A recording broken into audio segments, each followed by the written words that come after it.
Welcome to Every Night is Game Night. For 150 episodes, we have been proud to share our love of strategy games and thematic games, Euros and co-ops, games for many and especially games for one. Thank you for coming along with us. We hope you stick around for at least 150 more.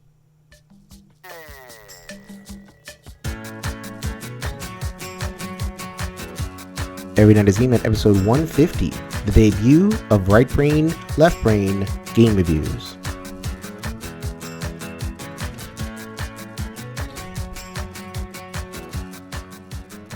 Yo, my peoples, what's up? Welcome back to the Every Night is Game Night podcast. We are in full effect once again, coming at you with regular, new, hot, fresh content. I am your host, Jason. Thank you so much for joining me on this episode 150. We have made it to 150 episodes. I'm pretty impressed. I can't lie. 150 is a nice big round number, and it just makes me want to do 150 more. Thank you to everybody who has contributed. Last time we did episode 100 where we celebrated stuff. I had Anthony here. I had Liz. I had a whole bunch of clips and everything. This time it's just me. I have a very, very particular angle that I'm going to take. As you heard in the intro, I'm going to debut a new style of reviewing that I want to try out or see if I can get this kind of going off the ground, which is the quote-unquote right brain, left brain reviews. As everybody knows, I'm a psychotherapist. I'm very into the mind. I'm very into experiences and headspace and all that kind of stuff. I'm a big believer that the best benefit that we get from games is that it opens our minds and helps us think in different ways, whether that way is imaginative, we're transported into different worlds, or that way is strategic. You know, we're flowing, we're using cause and effect and that kind of stuff. Our brains are doing something different than just the normal humdrum, which I think is, like I said, the best part of what games provide for us. So I'm going to try a new style of game reviews that kind of leans into that. So I have a lot more to say about why I wanted to do this transition. So I get into that and I get into some game reviews. I have 3 games that I played recently. These are all copies that I received for review. I'm very happy to share. The games are Waters of Nereus by Dr. Steve Finn, Crisis of Steamfall by Tom Stasiak, and Brook City by my friends Adam and Brady Sadler from Blacklist Games. So we are going to get to all that fun, but first, you know how we roll. Episode 150 is no exception. We are going to get to Liz in the Liz We Trust segment. She is going to share a game that I've been looking forward to for a very, very long time. I have a feeling when this game comes in, I get to play it, I get to explore it, I'm going to love it. Love it. We'll see what happens. But Liz, hit us up with some knowledge about sleeping gods. Hey gamers, this is Liz Davidson from Beyond Solitaire, and I'm here to encourage your Every Night is Game Night acquisition disorder. Today, I want to talk about Sleeping Gods, a cooperative game designed by Ryan Lockett and soon to be published by Red Raven Games. Sleeping Gods is a story-based game in which you are the captain of a steamship and you've become lost in another world. To return home, you must awaken the gods, a task that will involve exploration, battle, and plenty of tough decisions. You'll get to travel across an entire atlas of game maps, as well as read a storybook to complement the gameplay. If you're interested in campaign games with interesting storylines, Sleeping Gods really might be for you, and I would definitely check it out. Happy gaming! I am definitely checking it out. It's not even a decision. Well, I'm checking it out. I'm still on the fence whether I'm going to back or not. I'm probably just going to, close my eyes and back button because I loved Near and Far, as some of you know. And I think that as each iteration of this system, this storytelling system that Ryan Lockett is exploring, it just seems to get better and better. And I just feel like this one, fully cooperative and finally embracing it, not like messing around with this competitive nonsense for a storytelling game. I cannot wait. So please, please, please, it is way, way funded. Don't even worry about that. Go ahead and check out the Kickstarter for Sleeping Gods. All right, on to the regular meat of the show, which, as I said before, and I explained a little bit before the Liz We Trust segment, was the debut of the Right Brain, Left Brain review. So there's actually 2 reasons why I wanted to change things up a little bit for the episode, marking the episode 150 and doing something new moving forward. So the first one is reflecting back at some of the recent reviews that we've done, especially the review for Call to Adventure, the Brotherwise game which is, rolling dice or the rune things, which are basically dice, and, crafting your character and everything. So I like that game. I really like that game, but it's flawed to heck. Especially the solo and co-op mode. I mean, I just feel like there's parts of that game that just don't work.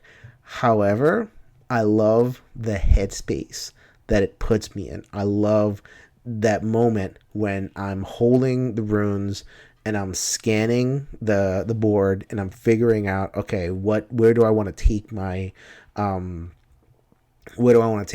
character? He has an origin of this, and he's going to take, this and everything. Let's be clear, I'm not a big thematic experience or anything like that. It just makes me happy to be in the headspace of the game. And all the other stuff just didn't matter to me. As flawed as I think some of the other parts of the game is, and as light as it is, it made me feel good. So I reflected upon that, and I said, you know what? That's really all I care about in games. I want to know what a game makes me feel like. I want to know what headspace the game puts me in. I want to know, like, when it's my turn, am I immersed?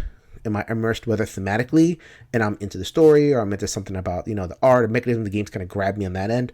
Or am I immersed strategically? Am I flowing? Am I seeing the little chaining that can happen? Am I, excited about, firing off a combo in 5 turns, something like that? Am I in? So really, that's all I care about. Like, there's all sorts of other ways you can approach reviews. So I said to myself, you know what? Why am I kind of talking about some of this other stuff? And I don't really, I don't talk about like game balance, or, I try not to talk about, what I noticed design wise. The co-op cast people are, Peter and Mike are a little bit better about that kind of stuff, design talk. What can I offer as a reviewer? What do I care about as a reviewer? I care about game experience, point blank, on both sides. A very, very long time ago, I had Eric Sommer make a custom intro for ENGN talking about the strategic and the thematic. I want to just blow that out. And it maps really well with that kind of pop psychology idea of the right brain and the left brain. So for people who don't know, the right brain, quote unquote, is the creative side. So the right brain being attached to the left hand, which left-handed people are, tend to be a little bit more seen as more creative or emotional or all that kind of stuff. Point being, if you're kind of dominant in that side of the hemisphere, you're going to lean a little bit more on the creative, big picture-y, emotional side of things, which is definitely where the thematics of a game. And obviously on the left side of the brain, which is right-handed, tends to be a little bit more logical and, going into the cause and effect of things and analytical and all that kind of stuff. So you know what? I said, let me lean in. I'm really into this. I'm really into the immersion on either side. And so I'm just going to frame my reviews moving forward as much as possible in that framework.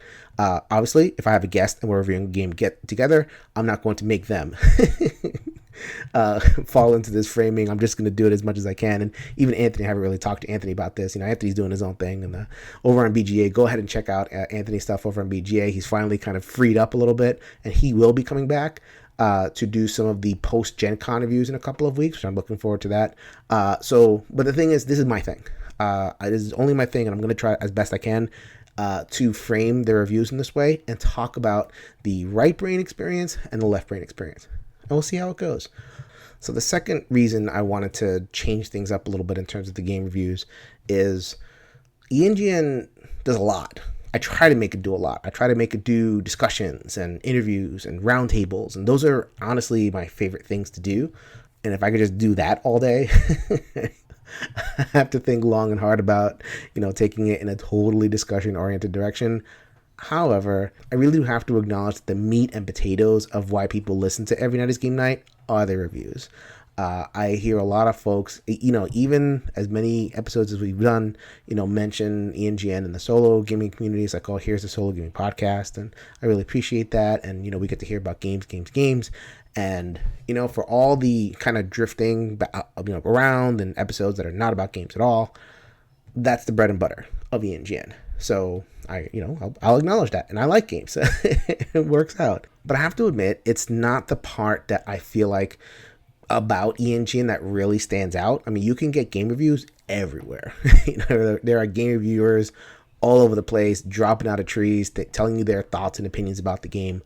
I do want to embrace the gameness of Every Night is Game Night. I want to continue to bringing reviews and perspectives on all the games that I play, but I want it to stand out, and I want it to do something different. I want it to be able to go to a convention or have other people describe Every Night is Game Night and say, what is this? What value does this offer? Like, I do want to be more than just a solo games podcast. I mean, there's games that do that, and I want this to be more than that. So it's like, what does ENGN offer in terms of game reviews? So we're going to try it. We're going to try something really different. It's like, if you want a perspective on game experience, here's this guy, Jason. He has this perspective on games that's very psychological, that's very headspacey, which that's not even a word, but hopefully the more I'm able to kind of practice it and educate the audience a little bit about what I'm trying to do in terms of the approach, I hope that it kind of just kind of becomes a thing, like, okay, Jason does these left brain, right brain reviews, which takes the psychological, experiential components of a board game and gives that perspective to you. So, a little bit of branding, I suppose, differentiation. What does ENGN offer that's different? If we're going to do game reviews, I want to stand out from the pack, and this is my attempt to do so. So I'm trying it. I'm going to tweak it along the way. I would love feedback. So very unique to do this in the middle of the episode, but I just asked for feedback. So where can you give your feedback? Glad you asked. ENGN_podcast on the Twitter, Every Night is Game Night Facebook group, everynightIsGameNight.com, private messages, private geek mails. Yes, I know BGG just changed the site, and now it's all like weird, and the logo stinks, and blah, blah. Get past the logo and go to a little mail thing and, drop me a line. I'm user Pope6this. Help me kind of refine this. Help me own this. Help me make this more appealing to you, that where you get some value out of this too. Do you enjoy looking at games through the perspective of the thematic experience and the strategic experience, like just the experience in general? And am I doing a good job? Blah, blah, blah, blah, blah. I hope that all makes sense. So let me get into the nuts and bolts of what I actually mean by right brain, left brain reviews. Let's start with the right side, which is the thematic, the creative, the imaginative. And I'm going to appropriate, which is a nice word for steal. I'm going to appropriate a concept that Mark Davis, the thoughtful gamer, just kind of came up with on the spur of the moment during our episode on thematic games, the podcast roundtable. Still one of my favorite episodes, still one of my favorite discussions. So he talked about theme in terms of 3 levels. And I'll start with the top, because I think this is what people think when they think of a theme of a game and whether the game accomplishes this, which is full immersion into the character of a game. So, they go dungeon crawler. You are the wizard. You are the warrior. You think of the Arkham games. You are the investigator, whether it's Arkham the card game or Eldritch Horror, like what, any mini game is also going to participate in this in some level. You are a character in the world and you are doing things. Your mind is completely transported and you're a different person, like a role-playing game would be the ultimate experience of this. Like, you are your character now. I'll have more to say about this when it comes to Brook City, when I review that later. That's what the Sadlers are going for. They're going to put you in the mind of a cop or an action movie cop or something like that. So I think that one's pretty obvious. So I'm going to call that Thematic Level 3, which is basically max theme, design decisions based on bringing out theme, even where it could be streamlined a little bit. They've chosen to, bring theme out, bringing a touch of the role-playing experience to the table. But there are other ways of being a thematic game that aren't necessarily trying for that. And the next level down, so to speak, what I call Thematic 2, is a game that is basically about mechanism. So like a Thematic 3 game's about theme, and with some mechanism to bring it out and support it. Here, it's a little bit flipped, where the game's about mechanisms, but there's a rich theme kind of wrapped in to help you gain access and immerse yourself into what the game is doing mechanically. So think of a game like Viticulture or Scythe. These are not thematic games. You're not a Roosevelt warrior, gathering materials and everything, but there's so much in that game and the production and the art that is trying to immerse you in this world. Just Viticulture too. We're going to be doing kind of a look back at Viticulture, which is an amazing game. There's obviously I'm picking on Snowmire. I would even consider a game like Gloomhaven a thematic 2 game.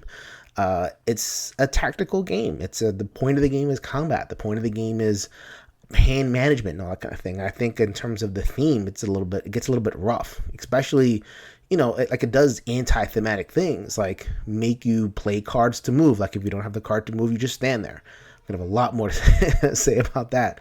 You can't loot. You can't just like pick up a loot. Like these things that just don't make sense, but they have to be in there for the mechanisms to work. And, I'm not going to talk stuff about that. That's a way to approach game design, and just wanted to have a tool to be able to communicate that. The last game I'll mention in terms of a thematic level 2 game is Magic. I think Magic the Gathering is a thematic 2 level game. It is not meant to immerse you. You're not meant to be a sorcerer or anything like that. But it is a world. There's a lot of lore. Like I talked to a lot of young kids who play Magic, and they just know all this stuff. They know all the novels, they know the stories, they know who the characters are and the planeswalkers and everything, and they get really into it.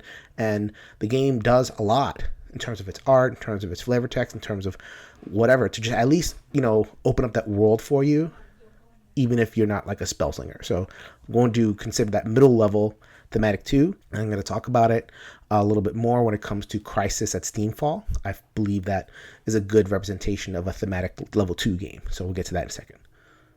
And then the last level, thematic level 1, I laugh because this is kind of where Anthony territory comes in of, basically a strategy game.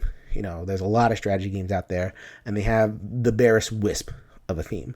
Normally I'd be like, oh yeah, theme for, some Euro game, whatever. However, there are some games where the theme helps and the theme kind of takes away. Like even in the dry game, the mostly abstract strategic game, theme can kind of take away or give in terms of making it easy to access, making the moves make sense. Does a theme help the player learn the game? Does the theme help the player gain access to the game? Is it some kind of fantasy game, but really a dry Euro, and you're expecting some kind of big fantasy adventure exploration game, and it's giving you Euro stuff? Or is it a game like Newton, where you're expecting at least a little bit of, scientific research and, combining things and whatever, and the game is just pushing cubes? I really like it when strategic games try, when they try to get at the soul of what the game is doing, and they look for a theme where you could tell it's added after the fact, but it helps to immerse you in the gameplay, and it helps make those decisions a little bit intuitive. So that's the thematic level 1, and I'm going to assess that when we get to Waters of Nereus, which I believe is a good example of a thematic 1 game. So, every good teacher uses examples. I happen to have picked 3 games that are examples of these 3 levels. I hope this all makes sense when the episode comes together and you finish listening to it. So for the left side of things, which is the strategic part, I'm really interested in what I'm calling the strategic experience of a game. Immersion isn't only imagination. When you immerse yourself into a game's mechanisms, when you're immersed in a decision space, when you are pulled in certain ways, you're looking at the score and you're looking at your opponents and how many decisions are there to be made? Am I tactical? Am I strategic? I mean, that's an experience. And the best strategy games, I feel, encourage a state of immersion and flow. We did a whole episode on flow. In case you missed it, flow is that experience where you're just, everything else is out and all you're doing is engaged with the mind of a game, engaged with the strategic part of the game and making decisions. And 2 hours go by and you barely feel anything because you're so into the game so much. So I'm going to assess games from that perspective. I think that's a little bit more valuable than did I like it, did I not like it, all that kind of thing. All right, I hope that's clear. I've babbled on for long enough. Let's get to some game reviews and put this all in action. First game I'm going to talk about, as I mentioned, is Waters of Nereus. This game was designed by Dr. Steve Finn and published by Dr. Finn's Games. This game is basically your conversion game. I wish there was a way to encapsulate this subgenre of games where you start with things and you exchange them for more things. Think Splendor. Think Century Spice Road. These kind of simple economic engine games where you're exchanging 1 for 2 for 4 for 8. Istanbul. There's so many of these little games, but they're little. They're not like these big honking Euro games. Like we're talking a game that's about 45 minutes. A little bit meatier. There's probably the meatiest Dr. Finn game. Rado likes to call Dr. Finn the king of the filler. This is definitely not filler. This is a little more of a feature game, but still running about 45 minutes. There's 3 major spatial areas in this game that are going to occupy your eyes and therefore your mind. The first is the ocean itself, which is where your ship is going to be. Every round, the water is going to populate with gems, and you're going to be sailing your ship and claiming those gems. The second part of the board, which is the central board, is a action selection area. So that's kind of what the driving focus of the game is, this action selection area. So you have different crew members, and those crew members represent actions that you can do. 2 of the actions, I think, is the captain and the pilot. They move the ship. And then other crew are responsible for moving around storage or claiming gold or building up these science cards, which represent little actions that you can do or little victory point conditions that you can pursue. The point being that you're selecting your actions. And I can't emphasize this enough. That's the core of the game. It makes it very competitive, especially at higher player counts, because the actions, they're available to everybody, but not everybody can get the strongest version of the actions. So if you go to a place first, then you get the strong version. So, you sail far, or you can do a lot of conversions and moving around things in your ship. And the longer you wait, the less powerful that central action is. So that's kind of one of the core tensions of the game. Last thing is your hold. And your hold is interesting. It's very busy. You might get intimidated when you see it at first, but it comes together. It has your crew, and your crew are satisfied by getting certain gems. So if you want the captain, you have to claim a purple gem and a black gem and a red and a green. So if you give them that, they give you a power and they give you points. So you have to decide on a round by round basis, who do I satisfy? If I can't satisfy anybody, there's also this sequencing thing. So getting gems in sequence. There's a bunch of things that you can do. So many conversions. There's a possibility of wild tokens that you can get. It's a lot. It's not completely overwhelming. It might be a little bit headier than a Century Spice Road, but not much. I mean, it really comes together once you kind of get into it. Speaking of getting into it, let's ask, what does the right brain think? What is the thematics of the game? Does the thematics of the game help gain access to the game? Does it add to the experience? And the answer is yes. I mean, I was really impressed. It's funny because Dr. Finn is not a theme guy at all. If you played any of his games, Biblios is his best well-known game, and the theme is just not even close to relevant. It doesn't teach anything, doesn't apply. Biblios is just there. You talk to him in real life, and he's like, I guess I'd slap the theme on there. But in this particular game, the thematics of the game, I felt, were really helpful in learning and grasping what you have to do. It's very intuitive to have a ship and to take actions with the captain and the pilot and move around. You're moving orthogonally, so it's not it's not anything, but it makes sense. Everybody is rushing out to claim all the gems fast. So you imagine pirate ships. Oh my God, there's stuff out in the sea. I got to go get it. So you have to get there and get those gems. And then once you have those gems, you're satisfying these crew members, and the crew members, the happier they are, the more they will help you. And that is also a thematic thing that the game does. There's so many little moments that you can overlook if you're not really looking for it, that make it stand out as relative to a game like Splendor. Splendor, the theme is nothing. It doesn't help you learn the game. Here, it's a little bit crunchier. I think the advantage that a game like Splendor has is that it's simpler, easier to get into, easier to play with your family. But this one, I feel like if your family or whoever you're playing with would be into a game with some spatial movement, where there is that piece where you're looking at the geometry of moving something like a ship and then using that in your point, cascading conversion, whatever, and you want that piece of it as part of your experience, this game does that, and it's pretty good. And it really, really helps the artist from Beth Sobel. Beth Sobel's amazing at everything she's done. When it comes to nature and water, and it highlights a lot of what the game is trying to do. So thematic level 1, I'm going to give that an A. That's pretty good. Strategically, I was, bleeding into that part. I did want to comment on the strategic headspace, which is actually kind of twofold. One is the exploration part, and the exploration part is all about this push your luck idea. You have actions and selection of going for a certain pile of gems, or do you have another priority that you're trying to work on first, and you do that. So you're pushing your luck in a sense. You're saying, okay, am I just going to go for this now? I'm going to go for that pile of 3 green gems, even though I don't really need green gems, or can I wait on that and make conversions, and eventually I'll need the green gems. So that little bit of aspect of a push your luck, waiting to see if the right thing comes along.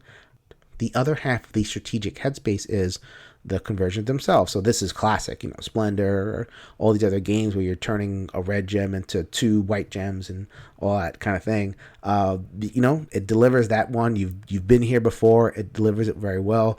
What this game does well is it pairs that little experience with the exploration, with the gathering gem. And it does so in a very effective way. I had a lot of fun with this game.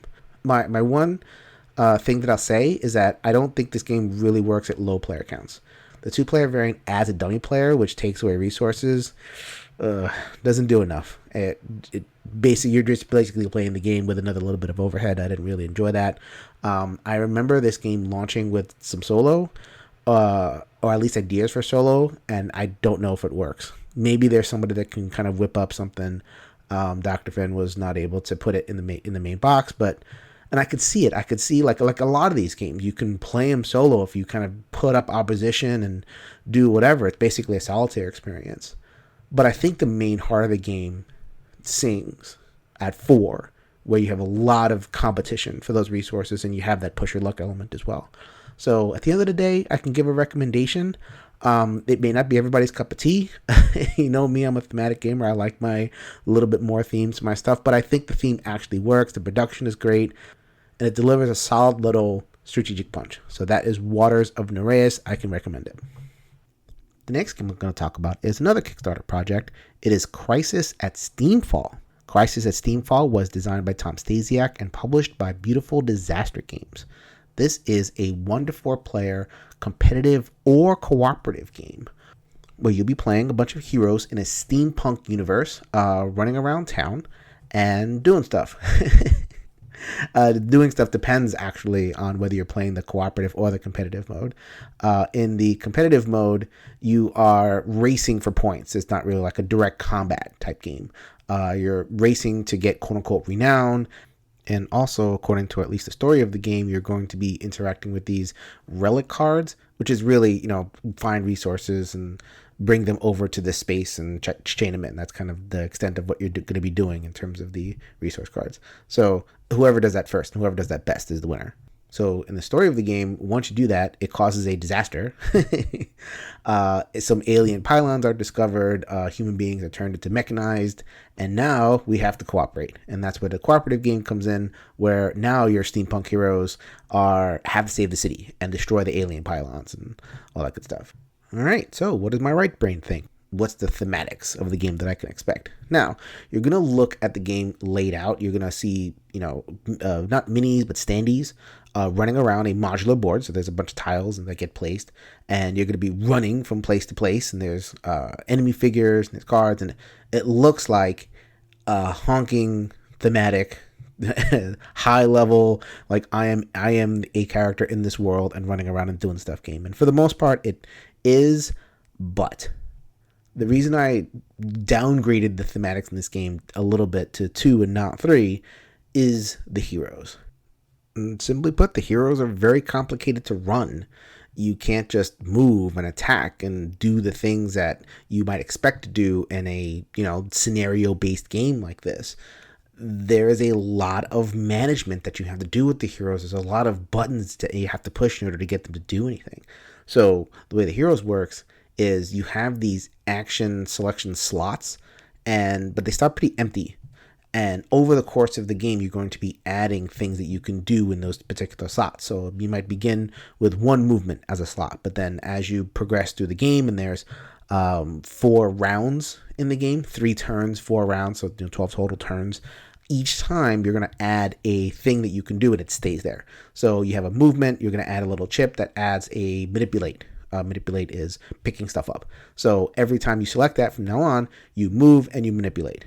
And so, you can notice in the first round, oh, I need to get over to this other tile. I need to pick up the screw that is there. Next time your round comes up, you have that move manipulate action. You might not need to move and pick up something. You have to figure something else out. So that is a very Euro-y way to approach it. It is not, it completely dispels the idea that you are a heroic figure, in my opinion, and makes it much, much more of a management experience, where you're just trying to maximize the resources that you have at your disposal in order to make things happen on the board. Normally, I hate that. And when I realized what this game was, I kind of didn't when I first played it. I thought it was, just running around and doing stuff. I was like, oh, good Lord, what did I get myself into? Because especially when movement is a limited resource like that. It's like, come on, I just want to go. Especially if the board's open and there's nothing like obvious on the board blocking me from going somewhere. I just want to go somewhere and do something. Especially if there's a event card that shows up and I have to deal with it right now. I can't get there. And it's usually very frustrating. However, here's where the thematics of the game really help me get into it, and where I really, really became very happy with the game overall. I really do like this game. I'm keeping it. It's an 8 out of 10 for this very reason. The steampunk theme puts me in the mind frame of like controlling a contraption. So what is steampunk? Steampunk is these Rube Goldberg inventions where you have to like press a button and, the button turns to steam. The steam, converts into electricity, and the electricity does a whole bunch of things. And eventually your character did a lot, but you had to do a lot of management in order to get there. And the way this game does that, Crisis of Steamfall, is very satisfying. So, and even from the jump, even just like at the very first turn, because the game starts you with 3 item cards as well as your actions, and you have to, power up your items, and your items give you all sorts of little effects. They might give you movement. They might give you, the ability to, interact with the board in a certain way. And, that might give you another resource, and that might fire up your mood. You have mood in this game. The mood allows you to interact with the board either violently or peacefully. That will allow you to interact with the citizens. The citizens might give you a buff, which lets you fire up this thing. And this is all on your turn. It reminds me of a Mage Knight. It reminds me of a Gloomhaven. It reminds me of, how can I take all these resources and maximize them for the maximum benefit? And that is awesome gameplay. Once I really sat with it and figured out and wrapped my brain around, I'm working a contraption now, and I need to make this contraption do what I need it to do. It's not like I didn't feel like a steampunk hero. I felt like I was operating this thing, and eventually I was doing all sorts of awesome stuff. And there's 5 different characters, and they all work differently. I played with Stefan. Stefan is, I think, the gizmo guy, so he's always churning through items, and different items do different things, and blah blah blah. My other character I played 2-handed was Alice, who has influence cubes, and influence cubes let you do things across the board. So if I have an influence cube all the way across the board, I can affect it and do things. I've been focusing on those 2 characters. I haven't even gone to the other ones, but just this game has so much to offer just in the hero end. I loved it. I really did. So I kind of bled into the left brain as well. So it's going to be really hard for me to separate and keep them separate. The right brain, the left brain, the thematics, and the strategic stuff. Whatever. At least it gives me a framework to be able to talk about this stuff. My left brain was very satisfied, and my right brain was along for the ride. The strategic part, the management of the hero, was very cool, and I was happy with what the game did in terms of its artwork, in terms of the steampunk theme, to get me there, to get me to open up and accept that. That part is great. The actual action on the board, I was emailing with the designer, and the designer said that he really liked the competitive game and that the cooperative game needed a little bit of work. I can see where it was coming from. The cooperative game is a little bit more heady and a little more fiddly. Cooperative games have AI, and the AI has to challenge you, and you have a lot to manage. And there's the system of encountering the citizen tiles, which I actually didn't like because you're pulling multiple cards. It was a little bit of a mess, so I didn't love the way that played out on the board. I actually didn't love the competitive mode either because it's not visceral. It's like there's no interaction. Like you can really kind of hole up in your silos and figure out, like, I mean, yeah, you can kind of interact, but not really. You can really do your thing, especially at lower player count. And I didn't like this game at higher player counts. So you're sitting there at 4 players, you have the Mage Knight problem of you have this wonderful outlay of stuff you can do and combos you can make, and you're watching the person do that. And Downtime City, I mean, if you're playing this game with 4 players, you need to be good with watching people figure out what to do on their turn. Even experienced players are going to, oh, I have this combination of things now. So this is a solo game. This is a 2-player game, and I actually do prefer the co-op experience because the co-op experience is okay. It's rough at points, but the actions of the hero are so good that I don't need the actual scenario. There's only one scenario to do too much. I just want a field to play with these heroes. So good. It is, for me, it makes this game worth the price of admission. Just the fiddling with the heroes tickles both sides of my brains, the strategic and the thematic. It's not fully max thematic. You can't really get into that character and, see yourself in this world. But that resource management, movement management, improvement management piece, so good, so satisfying. Lots of great combos to make huge effects across the board. I can give a good recommendation to Crisis at Steamfall. All right, here is the final game of episode 150 that I'm going to be reviewing. Brook City, designed by the Sadler brothers and published by Blacklist Games. This one is a big, honking, thematic 3. Max level. The whole point of this game is thematics and mechanisms that lend itself to that immersive experience of putting you in the position of a action movie cop. We're looking at Tango and Cash, which if we listen to the preview series we did with those guys, both of them named Tango and Cash their number one movie, which is a disaster. That movie does not hold up to rewatching, but I can totally see where they're having fun with that one. But there's the other heroes as well. There's Dexter. There's a Dexter character. There's all the famous cops that you can think of. Lethal Weapon. And you could be going around a big old board and busting bad guys and doing cop things. Brook City uses their modular deck system. It's the second game in that line, the first being Street Masters. And I know that's a question when people see this. They say, it's another modular deck system game. Is this just a retheme or reskin, or does it really add new things? And yes. Just before I even go anywhere, yes, this does add a lot. It's a very different game. So the cops is an individual deck, and you'll be playing cards one at a time, and building up things that you could do, combos and powers and all that good stuff. Another deck is your case deck, which is how you win the game, so to speak. The cop deck sets up a scenario, so like there's like a gone in 60 seconds scenario where you have to like recover stolen cars, or another scenario where you're rescuing a kidnapped girl, so you have to kind of go around to different areas in the board and look for clues, and all that is operationalized by the case deck. There's also a criminal deck, which is the lose condition deck. So it generates criminals, it generates crimes that are all over the place. So if you can imagine a pandemic or a Flashpoint Pyrescue, where in Pandemic there's disease, in Flashpoint there's fire, in Brook City there's crimes. Weird to compare criminals to fire, but that's kind of an apt description because that's exactly what the game is going for. So when you talk about classic co-op games, there's always that short-term, long-term. So if you think of the long-term goal coming out of the case deck, and then the short-term obstacles that, just present things in your way coming out of the criminal deck. All right, for the last time in this episode, what does my right brain think? My thematic side. Whoo! My right brain is happy.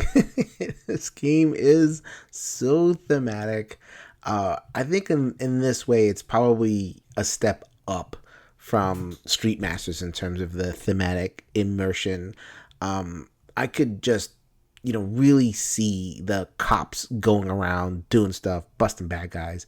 The modular deck system does a good job. I was actually kind of afraid of what that it might feel too gamery. In that way, that Crisis Steamfall feels like a very gamery version of a character, and I liked it, but not for its theme, for its mechanism and the strategic stuff. Here, the cop deck does just enough to give you that game experience. Do I play a one-shot card? Do I play a series of one-shot cards? Do I need to deal with this now? Or can I play my ongoing cards and get constant pops? And there are dice in this game, and they explode just like the regular. There are dice in this game. I'll get to those in a second. So you can buff yourself and you can make those decisions, but you do it in the context of this highly thematic experience where you're building up into what you visualize as the character. You're building up into that Dexter character that can just sneak up on people and murder them. all that stuff. The other aspect of the player experience that I found highly thematic was the vehicles. You start with a cop car, and then as you go on, you can quote unquote hijack other vehicles, which in game terms, you're kind of like making them appear out of nowhere. But, you can imagine that you're commandeering a car, right? So you can commandeer different types of cars, and you don't know what you're going to get. And sometimes you can even commandeer, boats if you're near the water.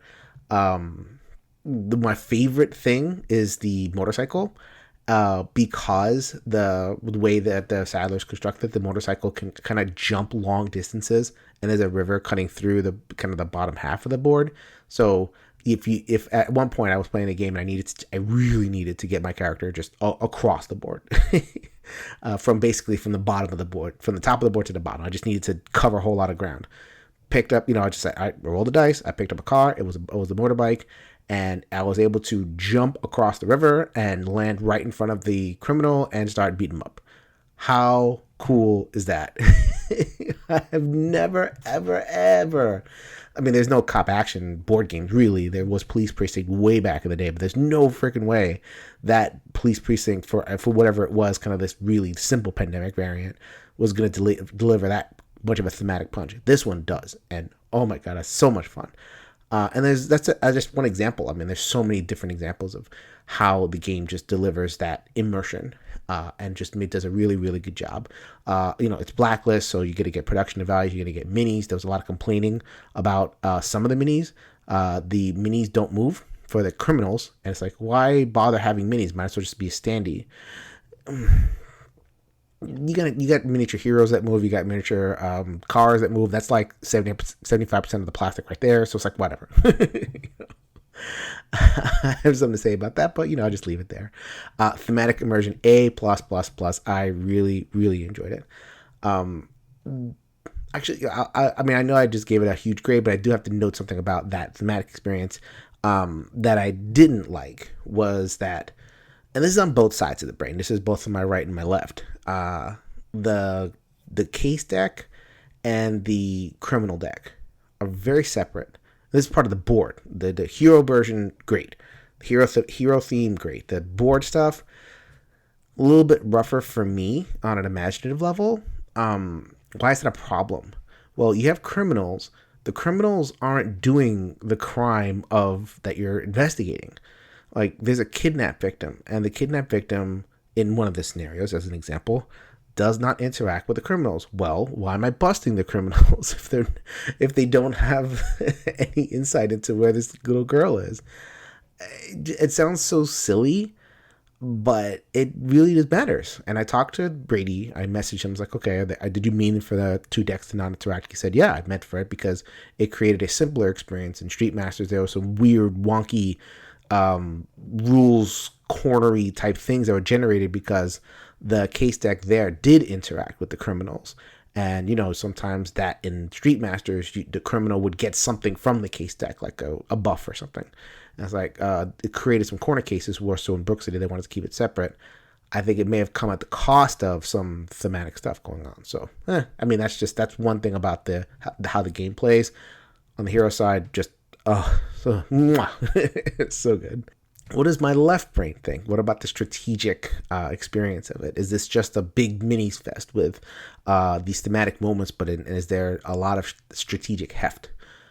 I mean, I'm happy with it at the level of it. I think what I really am happy with is the fact that this feels like kind of a very advanced version of Pandemic, like a very advanced version of Pandemic. Like on the hero end, you're not just a pawn moving, you have these cards. And I love card play. Boom. It's great. You have a giant board. You don't just have kind of this point-to-point movement. You have a giant board. And when you have a board that big, you can introduce other elements of the puzzle. Pandemic's a puzzle, right? How do you get from one place to another? How do you put out this batch of diseases that are about to explode and also keep yourself in a position where you can trade a card or build up your hand, all that kind of stuff? You're managing all that at once. Here, the board is so big, but you also have resources to get from one place to the other. So that's a cool part of the puzzle, and there's a little bit of randomness to it too. So like I mentioned before with the motorbike, you might not pull the motorbike. You might pull just a car that doesn't go anywhere, some tank that'll barely get you anywhere. You have to account for that too, so you have to decide, really, and you have these decisions, short-term, long-term. That's the strategic headspace of any good cooperative game. Brook City gives that to you in a very particular way, and I was really happy with the way it did it because of the size of the board and the way in which it pulls you in multiple directions. You're dealing with the criminals. You have to decide, not only do I choose between dealing with the criminals and advancing the case, which criminal do I deal with? You can't just follow each, you can't just like beat up the closest criminal. You have to pick which criminal is going to cause the most trouble. So, criminals act slightly differently. Some criminals are buffing all the other criminals. So you have to figure out, you have to go after that one, or you have to bust this criminal that's right in front of you so that you stay in that zone and you're available to, advance the case in some way. All those decisions you're doing at every single turn. It's so fantastic the way it was delivered. I'm very, very happy with it. So from the left side, strategic side, I had one fairly major concern about Brook City. I had the same concern about Street Masters. I didn't quite articulate at the time. I couldn't put my finger on it, but it stuck out a lot in Brook City. And that is the ending of the game. First of all, it's probably too long. I mean, even a solo game can take me about 45 minutes to an hour. And if that's solo, imagine 2 players, 3 players, 4 players. It might have that same scaling problem. I think that it's better here in Brook City. In Street Masters, it was just a lot of tracking. Like, each person added a layer of tracking, and that was very additive. And all those enemies just walking around and everything just created so much to deal with that just wasn't part of your turn. Brook City deals with it better because the criminals don't move, so you don't have to track as much. Still have to put tokens, and they still kind of build an influence and all this other stuff. Like, it's not as bad. So the multiplayer experience isn't as bad, but still, it's long. Probably too long. It's Pandemic. Pandemic is designed to not be long, and so playing a souped-up version of Pandemic, which is what this basically is, might be a little bit rough. And not only that, part of the secret sauce of what makes Pandemic so good is that it ends very well. It's always tense. Most of the time, you feel like you are just one turn away from death and destruction, but you managed to put your cure together and cure the disease before the disease got out of hand. And the board itself becomes very threatening. So more cubes are added to the board. It gets more dangerous, but it's still very easy to track the disease cubes. Like, you have your disease turn, and you add 4 cubes. It's like, all right, that's actually pretty easy. And if you get some outbreaks, you deal with them. They're not that hard to deal with, and you can get back into the action pretty quickly.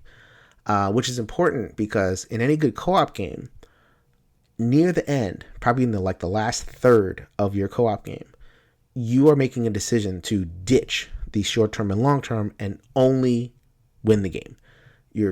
I'm done with dealing with fires. I'm just going to hope and pray that I've contained things well enough to where I can just focus on ending this game, getting the cure, rescuing the last person in Flashpoint, solving the last mystery in Eldritch Horror. Every single co-op game I can go into that's this kind of like minis adventure style game has that moment where you just zerg the end and forget what's going on the board. Why do I mention that?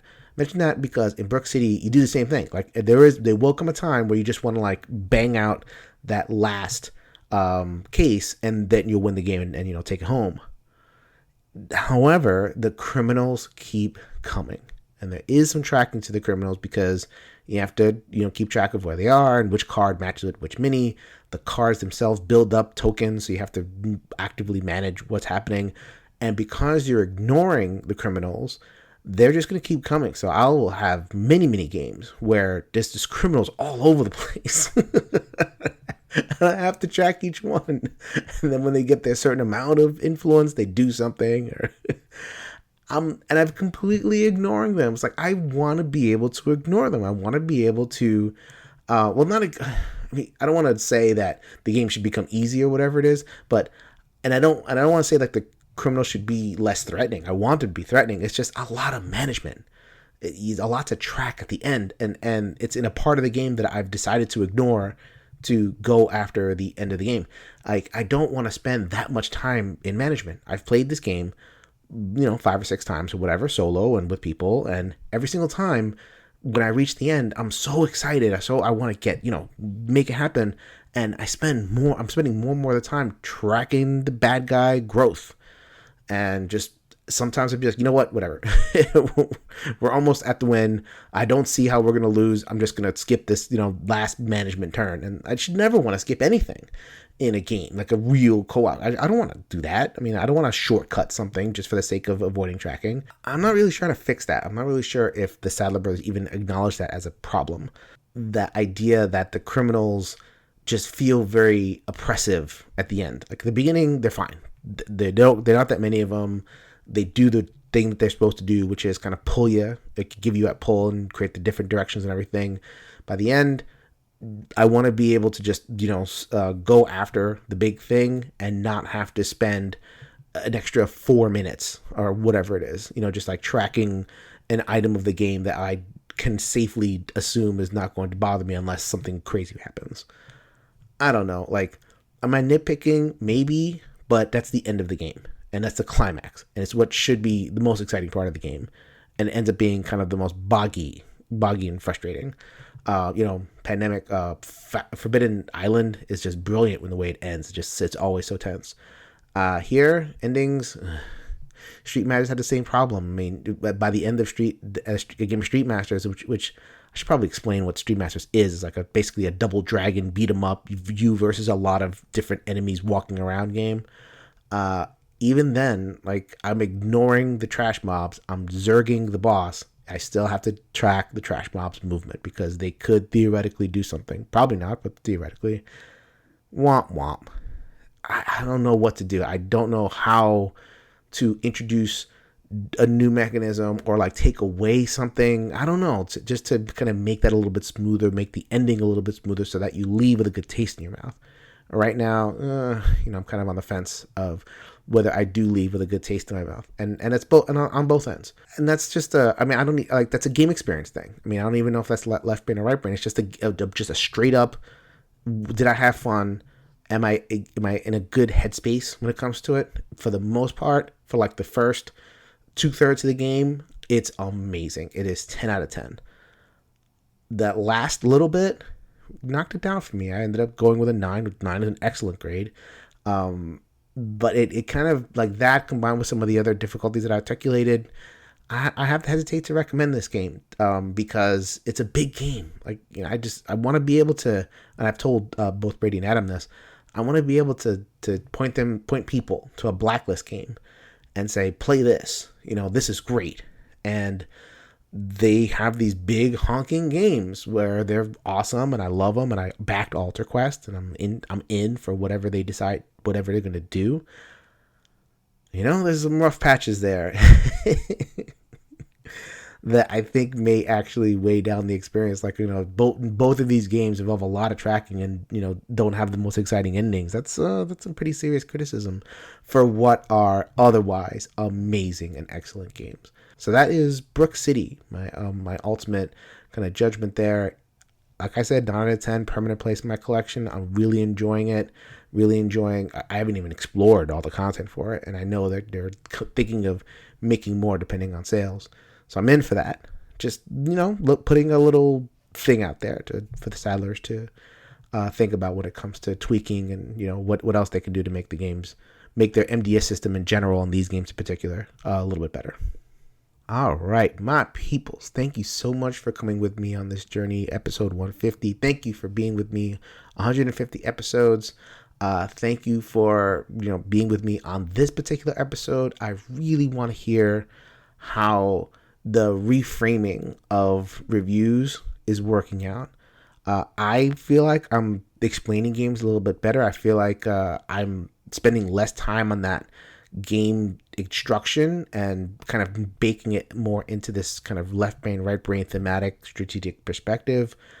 I'm fairly happy with it. I have criticism of my own, but I really need that feedback to make this as good as possible. Or if it's just a lost cause and go back to the regular way, then let me know too.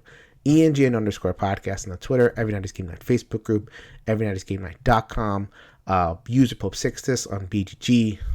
I'm going to ask for this pretty consistently. We're doing pretty good, but we can always use more. Ratings. Go ahead, go on iTunes and anywhere you can rate the show. 5 stars or however many stars you think we deserve.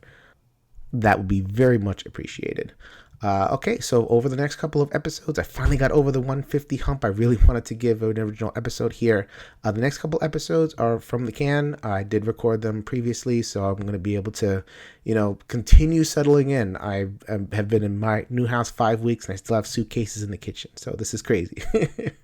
Have to, spend some time settling in, but have some pre-recorded episodes. They're all good. Lots of guests, lots of good times, and then towards the end of the month, beginning of next month, Anthony will be back. We are going to take all the games that he got from Gen Con and all the games that my friend Brant and everybody else brought from Gen Con, and we're going to have our usual massive review, just like spill them out. What do we think of like a lot of different Gen Con games? So lots of stuff coming up. I hope you guys are having fun with me. That was 150 episodes of Every Night is Game Night. Please stay tuned for 150 more. So until next week, go ahead and grab a game off of that shelf and let's make every night a game night.